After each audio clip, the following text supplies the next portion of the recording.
Bonjour, bienvenue dans ce nouvel épisode de...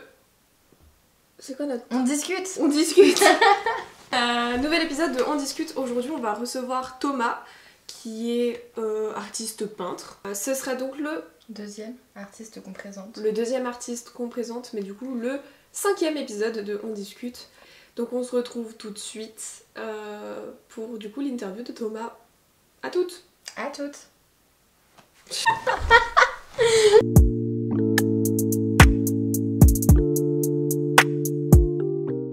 Là ça tourne. Là tout tourne. Tout tourne.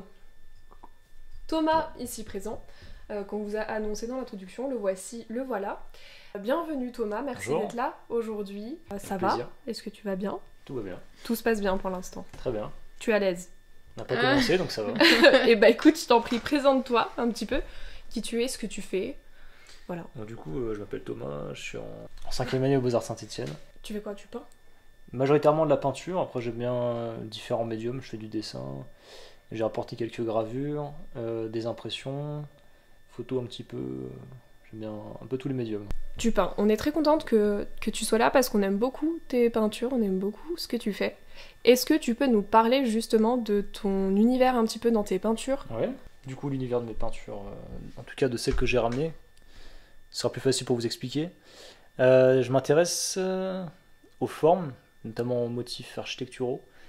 Et donc, ce qui m'intéresse, c'est la recherche de formes architecturales et dans un espace particulier. C'est-à-dire que celle-ci, c'est une des rares que j'ai faites qui utilise un motif architectural dans un espace clos. Alors que d'habitude, comme dans celle-ci, qui fait partie d'une série, je m'intéresse plutôt à la recherche de formes mises en contexte dans un espace particulier. Et ce qui m'intéresse dans ces espaces, c'est qu'il n'y ait pas de repères physiques et d'échelle, ce qui permet d'avoir une dimension en plus. C'est-à-dire qu'on c'est pas forcément évident de savoir dans quel espace se situent les formes. Et dans celle-ci, au contraire, c'est peut-être plus intuitif. Enfin, c'est un espace clos, donc c'est encore autre chose. Mais ce qui m'intéresse, c'est effectivement la recherche de formes dans des espaces particuliers. Ok. Et comment ça t'est venu du coup d'explorer cet univers-là? Alors, je pourrais pas dire que c'est venu d'un coup, c'est plutôt la suite de plusieurs recherches. Au début, je faisais plutôt des villes un peu surréalistes, mais qui ressemblaient réellement à des villes. Et ensuite, le motif de la forme architecturale s'est modifié pour prendre le dessus, on va dire, sur l'aspect ville. C'est-à-dire, je me suis intéressé dans mes villes au motif architectural en particulier. Je l'ai sorti un peu du contexte ville et j'en ai fait, on va dire, l'outil premier, matière première pour mes tableaux. Et t'as posté, il me semble, t'as un dessin comme ça de ville dont tu parles sur Instagram, non? Il y en a pas un ou deux? Ça me dit quelque chose? Si c'est un dessin, oui, j'en ai mis un. C'était une ville que j'ai fait, enfin un dessin que j'ai fait format A3 au stylo. Et c'était bien avant que je rentre à l'école, c'était quand j'étais encore au lycée. Et oui, effectivement, après là, c'était un univers un peu plus cyberpunk. Parce qu'à l'époque, c'était ça qui m'intéressait. De là, en fait, oui, j'en ai tiré plusieurs aspects que j'utilise encore, comme j'aime bien les pousser dans le détail. Celui-là, pas forcément, mais pour celui-ci, ça peut encore se ressentir. Ah ouais. Et je cherche l'aspect de profondeur aussi dans la plupart au niveau de la perspective. J'aime pas tellement quand ça fait... j'ai déjà pu expérimenter d'autres types de perspectives qui font un peu plus écrasées, sans réelle profondeur, et c'est pas forcément ce qui me plaît. Ce qui me plaît, c'est d'avoir le détail et d'aller en profondeur au niveau de la forme. On se demandait le temps que tu pouvais passer justement sur tes créations. C'est une bonne question, après ça dépend quoi encore, mais... Ça par exemple c'est beaucoup plus rapide puisque les formes elles sont plus simples et c'est des aplats de couleurs donc le fond il est assez rapide à faire en soi. Mais si c'est celui-ci, il faut s'imaginer que chaque fin de forme, donc partie rectiligne, elle est délimitée et elle est faite avec un scotch de masquage. Ce qui fait que pour faire par exemple un espace, je peux pas faire celui d'à côté puisque le scotch de masquage m'empêche de le faire. Donc celui-là, je l'ai fait lors de mon Erasmus, que j'ai dû mettre 3 mois. Qui en soi assez rapide. J'ai certains tableaux qui m'ont pris plus d'1 an avec quelques pauses. Quelques pauses, je précise. Ouais, des pauses de combien de temps? Bon, je sais pas, plusieurs semaines et tout, mais bon. Ouais. Ça m'arrive, en général, quand je travaille sur des tableaux qui me prennent du temps, c'est un investissement aussi de tous les jours. Ça. Je vais travailler dès le matin jusqu'à me coucher. T'arrives à être régulier dans ce truc-là, du coup Ouais, et justement, si je fais des pauses, c'est notamment parce que je peux pas. Faut que je fasse des pauses aussi mentalement. Ok. Ouais. Ça te permet de prendre du recul, justement, Exactement. sur ce que tu Prendre crées. du recul, puis même ne pas être gavé, on va dire.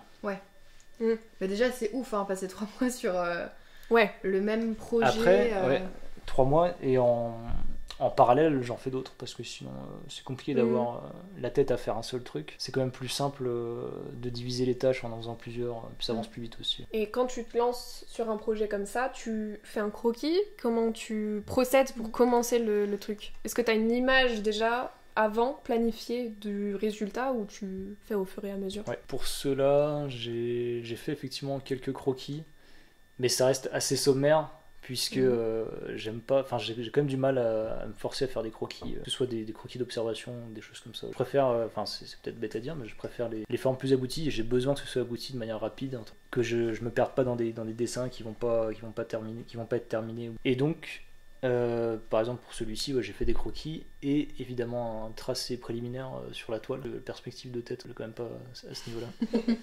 Tu parlais de ton Erasmus, t'as fait un Erasmus. Est-ce que tu peux justement plus développer sur ça? Combien de temps? Ou qu'est-ce que ça t'a apporté? Donc c'était un Erasmus à Bologne en Italie. L'enseignement est assez similaire. Alors en France, on a les Beaux-Arts de Paris qui ont un système éducatif particulier par rapport aux autres Beaux-Arts. C'est-à-dire de manière administrative, en théorie, l'école dans laquelle je suis ne s'appelle pas École des Beaux-Arts, c'est École nationale supérieure d'art et de design. Mais anciennement c'était les Beaux-Arts. Et en France, il me semble le dernier qui soit encore appellation Beaux-Arts, c'est les Beaux-Arts de Paris. Et donc tout ça pour dire que aux Beaux-Arts de Paris, ça fonctionne par atelier. Donc par exemple, tel prof enseignant occupe un atelier, et en début d'année, tu dois choisir dans quel atelier tu veux te retrouver. Et les Beaux-Arts de Bologne, c'était encore de manière académique un peu sur ce système-là. Donc ça change avec le système de mon école. Et en soi, c'était peut-être plus académique sur l'apprentissage des techniques. J'ai pu réapprendre, parce que j'avais déjà touché un petit peu la gravure, donc eau forte. Et en termes de peinture, j'ai choisi plusieurs ateliers de peinture, un atelier de céramique, et un atelier de gravure. Et c'est quoi que t'as préféré, qui t'a intéressé le plus? L'atelier de peinture m'a pas mal intéressé parce que l'approche du prof était vraiment motivé, il nous faisait visiter plein de choses, on faisait tout le temps des sorties en lien avec la peinture. Et l'atelier de gravure aussi, que j'ai trouvé intéressant puisque c'était plus académique et donc on a pu apprendre plus de choses qu'on aurait pu le faire dans une école en France d'art. T'as toujours voulu... Tu savais que tu voulais faire peintre? Tu savais que tu voulais faire quelque chose d'artistique? Pas encore peintre, mais fresque. Bah, j'ai tendance à dire, c'est peut-être un peu bateau, mais j'ai tendance à dire que tous les enfants dessinent et que certains arrêtent et d'autres continuent, avec certaines pauses ou non. Mais j'ai toujours aimé dessiner. J'ai commencé la peinture tardivement, en première année à l'école du coup. Et avant je dessinais. Et à l'école j'ai pu essayer donc d'autres choses. Comment tu t'es retrouvé du coup en école d'art? Alors ça faut pas le dire, mais j'ai postulé à aucune autre école. C'est-à-dire que j'y suis allé un peu, pas au culot, parce que c'était pas vraiment au culot, mais j'ai uniquement déposé mon dossier à l'école de Saint-Étienne. Et parce que c'était hors Parcoursup aussi, il me semble. Ouais. Et du coup, je sais plus pourquoi, mais je m'étais pas servi de Parcoursup. J'ai été pris heureusement, mais j'aurais très bien pu ne pas l'être. T'aurais fait quoi si t'avais pas été pris? Franchement, je sais pas, peut-être un métier manuel. Et j'aurais peut-être fait les compagnons, je m'étais intéressé aux compagnons du devoir, tout ce qui est artisanal. Ok. C'est bien, c'est que t'avais confiance pour le coup. Ouais, on va dire Tu ça. t'es dit on va voir. J'étais J'y inconscient, vais et peut-être. on va voir quoi. Ouais, c'est ça, Ok. T'es en quelle année là déjà? 3e? en 5e année. De quoi tu t'inspires du coup pour notamment ces deux tableaux-là, mais en général, Mm. dans ce que tu fais? Alors, de manière générale, je m'inspire un peu de mon environnement. Par exemple, vous m'aviez dit que vous étiez intéressé par un de mes travaux qui est une grande impression. Donc, cette impression, au départ, je me suis inspiré de formes que je trouvais dans mon quotidien. Ça peut être n'importe quoi, ça peut être un verre, que je redessinais croquet, on va dire. Ensuite, je faisais une collection d'images d'archives de plein de formes qui m'intéressaient. Et je me suis servi notamment de Atlas of Form, qui est un livre de Eric Tabouki, qui est un photographe qui a recensé dans un livre différents bâtiments à travers le monde et il les a classés par type de forme. Par exemple, je sais pas, des châteaux d'eau qui ont telle forme, il les a regroupés pour faire une section château d'eau. Et donc je me suis inspiré aussi de son livre pour tout simplement trouver des bâtiments qui m'inspiraient pour en déduire les formes et les utiliser notamment dans l'impression que vous vouliez voir. Justement, celle-ci, elle est assez impressionnante. Nous, moi, je pensais que c'était une peinture. Non. Je sais pas si toi, tu pensais... Non, justement, je me suis posé la question de Ouais. comment ce que c'était. Et du coup, c'est une impression. Ouais, alors je peux développer. Ouais. Sur le processus, donc je suis parti enfin, c'est la forme aboutie d'une série d'impressions, puisque c'est des dessins qui sont sur papier blanc, qui sont dessinés au stylo noir, tout en sachant que je vais les passer en négatif. Donc, quand je les dessine, il faut que j'imagine que c'est inversé au niveau des lumières, et donc je le scanne pour le passer en négatif. Mais là, pour celui-ci, j'ai utilisé le scanner comme un outil en tant que tel, c'est-à-dire que pendant que ça scannait, je déplaçais l'image, du coup ça étire certaines parties de l'image. Et comme c'est, pour celui-ci, c'est une sorte de structure un peu comparable à une tour, ce qui fait que ça étire dans la longueur, donc ça fonctionne. Et donc même les défauts qui peuvent résulter du scanner sont utilisés et sont choisis, puisque j'ai fait plusieurs essais et j'ai retenu les images qui m'intéressaient. Et donc c'est plusieurs feuilles A3, c'est pas un seul dessin, c'est plusieurs feuilles A3 que j'ai assemblé à la fin et que j'ai imprimé dans son format le plus grand. Enfin, j'ai fait plusieurs versions, mais celui que vous aviez vu, c'était 4,10 m ou 4,50 m, je sais Donc plus. là, cette œuvre-là, c'est plusieurs impressions de dessins qui ont permis de faire ces 4 C'est mètres. plusieurs dessins scannés qui sont imprimés, donc devient une impression au final. Putain, c'est incroyable. T'avais une idée du résultat final, c'est-à-dire que dans ta tête tu savais déjà que tu voulais ce format-là, ou est-ce que du coup c'est au fur et à mesure des trucs tu t'es dit ah tiens je vais faire ça, je vais... Alors au tout début donc, de la série, j'avais aucune idée de ce vers quoi je me dirigeais. Et en faisant de plus en plus, j'en ai fini par en faire un qui était composé de 2 images A3, qui étaient à peu près de ce format-là, donc qui était quand même assez rectangulaire, en hauteur aussi. Et je me suis dit, bah tiens, vas-y, je vais essayer d'en faire un qui fera au moins telle dimension. Et au début, je voulais en faire un qui faisait 8 mètres. C'était beaucoup trop grand. Mais l'imprimante... 4 mètres c'est bien quand même. Déjà 4 mètres, en fait, comme c'est en noir, l'imprimante avait du mal, j'ai dû faire plein d'essais différents. Il y avait des petits artefacts, enfin des défauts d'impression. 8 mètres, ça aurait forcément créé des défauts, j'aurais pas pu imprimer. Et au niveau de l'imprimante, t'es allé chez un spécialiste ou c'est... Non, c'est à l'école, on a vraiment du bon matériel. Okay. Donc c'est des impressions type fine art sur traceur. D'accord. Okay. Et je crois que c'est laser, mais je vais peut-être me faire disputer, c'est peut-être jet d'encre, je sais plus. J'ai oublié. Ok. Elle est où? Alors elle est... en fait, ce moment je l'ai imprimée sur un papier synthétique, indéchirable entre guillemets. Et donc elle est enroulée sur le même... D'accord. Dans un carton. Oh là là, c'est tellement triste. Après, 4 mètres et quelques, il n'y a pas tellement de murs qui puissent... Bah oui, c'est vrai. Le seul endroit où je l'ai mis, où je l'ai pu le montrer, c'était à l'école. On a un grand mur qui fait plus de 4 mètres. Il va faire 5 mètres. Donc, déjà, pour l'accrocher en haut, il faut pas avoir le vertige. Et il faut une pièce déjà qui fasse 4 mètres et quelques. Ouais. Est-ce que c'est l'œuvre dont tu es le plus fier? C'est pas comme ça que je le formulerais, mais... Tu le formulerais comment? Je l'aime bien. Simplement. Ok. Non, c'est une forme plutôt aboutie de, on va dire que 2, 3, 4 années. Ma deuxième, ma troisième, ma quatrième année, c'était plutôt des recherches. Avec ces recherches, j'ai pu aboutir à certains trucs qui commencent à me plaire, dont celle-ci par exemple de toile. Donc ça en fait partie de mes travaux avec lesquels je suis plus en accord, on va dire. Ok. Est-ce que tu considères que ton travail est représentatif de la personne que tu es? Oula, ça part en débat philosophique. C'est une bonne question. Après, pas que je séparais le travail avec moi-même. Enfin, c'est compliqué puisque... Elle est pas simple la question. Est-ce que c'est en accord avec moi-même? Pas en accord, est-ce que c'est vraiment représentatif?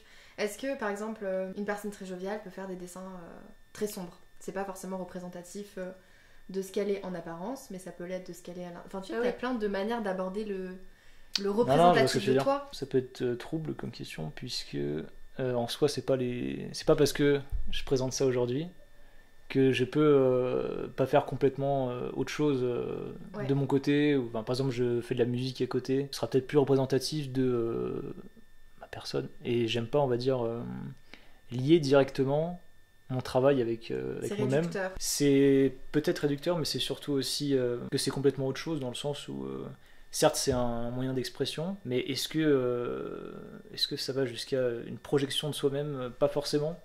Après, si on cherche, je sais pas, c'est des univers un peu silencieux, un peu... Ouais, voilà. Parce que les artistes en général, il y a toujours au moins une petite part ouais, bien sûr. Bah oui, dans forcément. ce qu'ils produisent, tu vois. C'est vrai. Donc Donc c'est oui, forcément c'est oui, mais après, je ne suis pas allé jusqu'à analyser cette partie-là. C'est dur, hein. Ouais, introspectivement. Ouais. Il y a la conception et l'analyse. Je le fais sans y penser, en tout cas. Ouais. Oui. Et quand justement tu es dans ton espace de création, quand tu vas venir créer, comment tu te sens? Parce qu'en plus tu prends énormément de temps à faire ces œuvres, donc comment tu es quand tu crées? Je pense qu'il y a différents états. Là, par exemple, en ce moment, je suis plutôt pas en manque d'inspiration, mais en manque. Il faut vraiment le vouloir. C'est-à-dire que quand tu es en face de ta toile, je parle pour moi, il faut sentir une sorte d'émulsion. Je sais pas comment. Il faut vraiment que ça te transporte pour avoir envie de le faire jusqu'à le terminer, on va dire. Il faut trouver l'énergie pour se lancer. Et je sais, en tout cas pour ma part, que lorsque je me force à le faire, quand par exemple j'ai pas eu d'inspiration pendant longtemps et je me dis il faut quand même que je fasse quelque chose, c'est là où je fais les pires choses. Donc autant ne pas se forcer, que ça vienne tout seul. Mais après, par exemple, quand il y a des choses un peu mécaniques à faire, comme mettre du scotch de masquage ou remplir certaines zones, des moments où il faut un peu moins réfléchir, on va dire que je peux le faire à peu près tout le temps en écoutant quelque chose qui a rien à voir, un podcast qui a rien à voir, mais j'aime bien aussi me mettre avec une musique justement au contraire qui me rentre dans l'univers, et du coup là je me sens complètement en accord avec 2 ou 3 différentes manières de travailler, on va dire. Et c'est quoi ce que tu écoutes par exemple comme musique? Alors quand je peins, c'est plutôt Vangelis, je sais pas si vous voyez. Non. C'est un compositeur de films, notamment Blade Runner. Il a fait Blade Runner. Ah, ok. Le premier. Sinon après j'aime bien écouter des nouvelles fantastiques. Avec des ambiances particulières qui peuvent être liées un peu à mes toiles. Est-ce que tu as des inspirations aussi un peu cinématographiques? Parce que je trouve que c'est assez... C'est visuel. Ouais. Cinématographique, en lien avec ma peinture. Blade Runner du coup. Ouais, forcément. Tout ce qui est cyberpunk, enfin les univers on va dire, donc les musiques qui sont liées. Mais sinon après, trop classique pour le citer, mais Metropolis, avec les villes on va dire, avec le type d'architecture, perte de vue, film Brésil. Mais après c'est aussi au niveau de l'ambiance. Ouais. C'est pas forcément visuellement à ce que ça peut ressembler. Il peut y avoir des BO de films qui n'ont rien à voir, mais qui pourtant m'inspirent la même ressenti, on va dire. Est-ce que ça te permet, vu que tu dois être hyper concentré sur ce que tu fais, de vraiment te couper du monde extérieur? Se couper... Est-ce que tu rentres dans une bulle? Ouais, bien sûr, c'est un peu obligé. C'est difficile même de se concentrer quand t'as quelqu'un d'autre dans la pièce. T'as un atelier pour créer? À l'école, on a chacun son propre espace. C'est une sorte d'hangar, on va dire, redécoupé en plusieurs zones. On a chacun choisi, donc tu te mets à côté de qui tu veux. Mais oui, on a chacun son propre lieu. Même chez moi, sinon, tout simplement. Ouais. Ah, ça c'est cool. Ouais. C'est quoi comme école déjà? À Saint-Étienne. À Saint-Étienne, ok. Là, c'est une fac? Non, c'est une école. C'est une école. Sur concours. C'est marrant parce que Ombline m'a dit que quand elle t'avait posé les questions qu'on allait te poser là, par rapport au syndrome de l'imposteur, t'as dit que tu ne le ressentais pas forcément. Que pour toi, t'avais pas trop ce truc d'imposteur. C'est ça, puisque peut-être à la différence de quelqu'un qui aura fait une fac d'art, qui sera plus un enseignement sur l'histoire de l'art. Tu apprends à étudier les artistes. L'histoire de l'art, ouais. Nous, on était là pour étudier lui. Comment ça? À la fac. J'ai pas fait de fac d'art. Bah si, cinéma. Oui, ça, la première année à Lyon 2. Mais à Lyon 2, la première année, tu fais un peu de tout. Et justement, nous, les profs nous disaient nos études permettaient d'analyser des personnes comme toi. Et voilà, on est là. Je vois ce que tu veux dire. Et oui, du coup, la différence majeure, c'est qu'on a aussi histoire de l'art. C'est pas beaucoup d'heures par semaine. La différence que nous, on est formés, ils essaient de nous former pour qu'on devienne artiste. Et donc, à partir de là, pourquoi je n'aurais pas le syndrome de l'imposteur, puisque tout est fait pour que on se sente à l'aise avec l'artiste et qu'on développe le côté artistique qu'on a chacun en nous. Et donc ils font tout pour le développer, on a des rendez-vous personnels. En fait c'est déjà, par exemple au niveau de la promo on est très peu. En 5e année on sera juste comme 5. Oh putain. Donc en fait ça fonctionne que par rendez-vous individuel, c'est ultra personnalisé. T'as jamais ressenti le syndrome de l'imposteur avant d'avoir accédé à ces études? Avant. Bah disons qu'il n'y avait pas de raison, puisque je montrais pas forcément mon travail à tout le monde. C'est-à-dire que peut-être ce qui peut bloquer quelqu'un, c'est le fait qu'il ait 23 ans, qu'il essaye d'en vivre, et du coup qu'il doive présenter son travail, et qu'à partir de là, il ait du mal à se sentir légitime. Au lycée, c'est peut-être moins le cas. Oui, il y a moins de pression, c'est plus cool. Ouais, puis tu te projettes pas aussi loin, peut-être aussi. Oui, en fait, le chemin que tu as suivi, ça t'a permis d'éviter ce syndrome-là Ouais, bien sûr, moi je Ah, pense. c'est Ouais. chouette, franchement, c'est cool. Ouais, aussi parce que j'ai confiance en mon travail, pas sur tout. Donc quand j'ai pas confiance, je le montre pas forcément. Euh, mais sur mon travail, on va dire primaire, enfin sur celui sur lequel je travaille le plus, je fais tout pour que ce soit présentable et que j'en sois fier. Mais c'est pas évident non plus. Et pourtant, tout à l'heure, je crois que j'ai dit que t'étais peintre ou quoi. Et après, tu m'as dit peintre, pas encore. Alors que tu es peintre, enfin, je veux dire, tu es peintre. Et je suis encore étudiant, mais oui. Ah, mais t'as quand même un peu de mal du coup à admettre que. Enfin, pour moi, là, c'est pas étudiant, c'est peintre. Donc t'as quand même un peu de mal. C'est une perception extérieure. Après, Oui. À l'école, on nous apprend qu'on n'est pas encore artiste tant qu'on n'est pas sorti de l'école, puisque l'école permet plus tard d'être artiste. Je serais peintre, enfin je me sentirais peintre pleinement quand déjà j'aurais pu exposer, vendre. C'est quoi pour toi être un artiste? Est-ce que y a des vrais artistes et des gens qui sont pas vraiment artistes? Non, je pense pas. Non, c'est pas une question de ça. Après, chacun peut se déterminer comme il est, on va dire. Du coup, là, pour toi, ton statut, c'est quoi? Je suis encore étudiant. Apprenti artiste. Étudiant en art. C'est fou, putain, c'est fou. Pour moi, tu vois, je te croise, pour moi, t'es artiste. T'es artiste Oui, peintre. d'accord. Alors, après... c'est extérieur, mais c'est dingue que... Est-ce que tu serais capable de dire que tu es artiste peintre aujourd'hui ou pas? Genre, si on me demande ce que tu ça fais m'arrive... les soirées. Ça m'arrive de le dire. Récemment, ça m'arrive de le dire. Intrinsèquement, moi-même, je ne me considère pas encore comme artiste. Et puis même... quand j'aurai fini l'école, il y a encore du chemin à faire. Ouais, parce que c'est ce que j'allais te dire, le jour où t'es diplômé, ça va pas arriver comme ça. Non, pas dire, c'est bon, je suis artiste peintre, alors que c'est un travail sur des années finalement. Ouais. Oui, mais est-ce que être artiste, c'est pas déjà avoir une idée, la faire, la créer? Est-ce que c'est pas juste déjà avoir une création, une sorte de pulsion de création? Si, bien sûr, c'est quelque chose qu'on a en soi, c'est une personnalité, être artiste, c'est pas juste faire un tableau. C'est une vision, une intention, la manière dont tu perçois le monde. Je pense que tu peux être artiste sans le savoir aussi, ou sans avoir eu de formation particulière. Les artistes bruts, c'est une question complexe, hein. Je pourrais pas répondre, je suis pas le mieux placé pour dire ça. Une seule réponse en plus, enfin, c'est vraiment personnel. Chacun a sa propre définition. Ouais, chacun a son avis, mais justement. Mais c'est important d'avoir le tien, vu qu'on est là pour ça. C'est vrai. Mais ça reste assez vague, même quand j'essaie d'y penser, il n'y a pas de réponse finie. C'est un état d'âme peut-être. Tu as dit que du coup là tu avais réussi à dire que tu étais artiste peintre quelques fois. Ça m'arrive quand je dois résumer. Et comment tu te sens quand tu dois le dire? Est-ce que tu es gêné? Est-ce que tu te sens... En fait c'est surtout que j'ai pas envie d'expliquer tout ce que je viens d'expliquer. C'est pour résumer une personne qui serait extérieure à tout ça. Du coup par rapport à l'œuvre dont on voulait parler, tu nous as expliqué comment tu l'avais créée, etc. Est-ce que tu as d'autres choses à nous dire? Qu'est-ce que tu aimerais nous dire sur ce travail? Enfin, il y a d'autres choses à dire, t'as pas tout dit, mais nous, les sujets qu'on voulait aborder... Oui, peut-être que... C'est quoi T'as un titre? Bonne question sur les titres. Bon, c'est un peu cliché, mais la plupart de mes travaux, je ne mets pas de titre. Parce que, en fait, pour ma part, je considère que mettre un titre, ça peut vite être pompeux, dans le sens... Parfois, si tu réfléchis trop rapidement, tu vas donner un titre trop évident, qui va parler à la place de l'image, on va dire. Et donc c'est pas forcément le but recherché. Donc quand je fais des expositions ou quoi, je préfère mettre un titre que j'aurais réfléchi. Et la plupart du temps, quand je le termine, je mets pas de titre. Et donc pour celui-ci, qui a jamais été exposé, je suis pas sûr qu'il y ait un titre. Je me souviens plus, mais je pense qu'il n'y en a pas. Ok. Il y a le format éventuellement, mais il n'y a pas de titre. Parce que quand tu peins, du coup, ou que tu dessines, quand tu crées, quand tu fais une œuvre, est-ce que tu poses une intention derrière, ou est-ce que c'est vraiment juste une esthétique particulière? Donc là, c'est pas forcément lié à ça, hein, c'est global. Oui. Pas forcément lié à cette œuvre-là. Déjà, oui, il y a rien de... Enfin, je sais qu'il y a beaucoup d'artistes qui ont peut-être l'idée...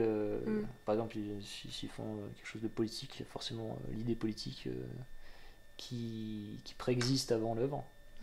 Mais c'est pas forcément le cas pour moi. Enfin, si par exemple, je fais une nouvelle toile, ça ira dans le sens de la recherche de forme qui m'intéresse actuellement. Ce sera la suite logique. Pas forcément, je peux tenter une nouvelle chose en partant probablement par contre de ce que j'ai déjà pu faire avant. Il y a forcément une suite logique et une filiation entre mes différents projets au niveau de la forme, mais j'essaie de me renouveler à chaque fois quand même. Ce qui est le plus dur en soi, c'est vraiment ça. Tu te vois où plus tard, après tes études? Genre, c'est quoi tes ambitions? Les ambitions, c'est très vague comme question. Mes ambitions au niveau de l'art, peut-être, ce serait évidemment de pouvoir en vivre, donc de pouvoir en vendre. Et comme la plupart de ceux qui ont terminé l'école, c'est pas forcément évident, donc je me fais pas de faux espoirs, je ferai le maximum. Est-ce qu'il y a des choses que tu aimerais aborder toi? Je t'aime. Tu sais que ça fait 2 fois, les questions que tu poses, c'est celles que j'allais dire. Incroyable. Un conseil que tu aimerais donner aux personnes, aux personnes qui t'ont regardé là maintenant, un conseil sur l'art, enfin, je sais pas, un conseil que toi t'aurais aimé avoir. Disons que comme je suis dans un cadre assez pas linéaire, mais c'est-à-dire que j'enchaîne les années à l'école, j'ai pas eu de difficultés particulières, dans le sens où je me suis toujours investi au maximum. Et donc j'ai mis trop de déconvenues. Dans ce cadre-là, du coup, je pourrais pas dire les erreurs à ne pas faire, par exemple. Ouais. Ce serait plus compliqué. Et est-ce que dans ce cas-là, le regard de tes proches par rapport au fait que tu vas être artiste? Alors au début, forcément, quand tu es au lycée et que tu dis à tes parents que tu aimerais être artiste, alors que toi-même tu ne travailles pas au lycée et qu'il n'y a pas de situation d'avenir à court terme, c'est forcément inquiétant. Mais quand tu commences à leur montrer, enfin pour ma part, je pense que j'ai montré à mes parents que j'étais sérieux dans ma démarche et que c'était un projet qui tenait la route, dans le sens où je m'investissais correctement. C'est rassurant, je pense. Après, chacun sa famille. Ouais, ils sont ouverts avec l'idée. Moi, ça a été. J'ai été soutenu c'est chouette. Correctement. Non, c'est bien. Ça promet un bel avenir. Je te le souhaite en tout cas. Merci. Non, mais après, c'est toujours difficile au début de rentrer dans le rythme, dans la mentalité. Mais à partir du moment où tu investis tout pour réussir, il y a peu de chances que ça échoue de manière dramatique. Enfin, je pense. Si tu mets tous les moyens de ton côté, ça devrait le faire. Bon, après, c'est un monde vraiment à part quand même. Donc, soit tu es né dedans, ce qui n'est pas mon cas, soit tu t'adaptes. Et du coup, qu'est-ce que tu as dû faire, si tu peux nous en parler, pour t'adapter à cet univers? Alors, pour ma part, c'est pas forcément le meilleur exemple. Juste que je travaille. Du coup, je me préoccupe pas forcément de mon environnement extérieur. Mais c'est plutôt du coup rester focus sur son travail et ne pas être parasité par les problèmes qu'il pourrait y avoir, on va dire. Okay. Rester concentré sur le développement de son travail. Ok, et merci beaucoup Thomas. Et de rien, merci à vous de m'avoir invité. De rien, on est ravis que tu sois venu, merci pour tout ça. On espère que ça vous aura plu aussi. C'était un peu plus formel que ce que vous avez déjà pu voir. C'est ma faute. Non, pas du tout, c'est mieux. C'est plus structuré, plus intéressant aussi, je pense. Donc vous pouvez retrouver cette interview sur Spotify et sur notre site internet aussi. On va dédier un petit article à Thomas. Voilà, vous pourrez retrouver son Instagram dans la description de la vidéo. Écoutez, on se retrouve bientôt pour du nouveau contenu, pour de nouveaux artistes. Prenez soin de vous et au revoir!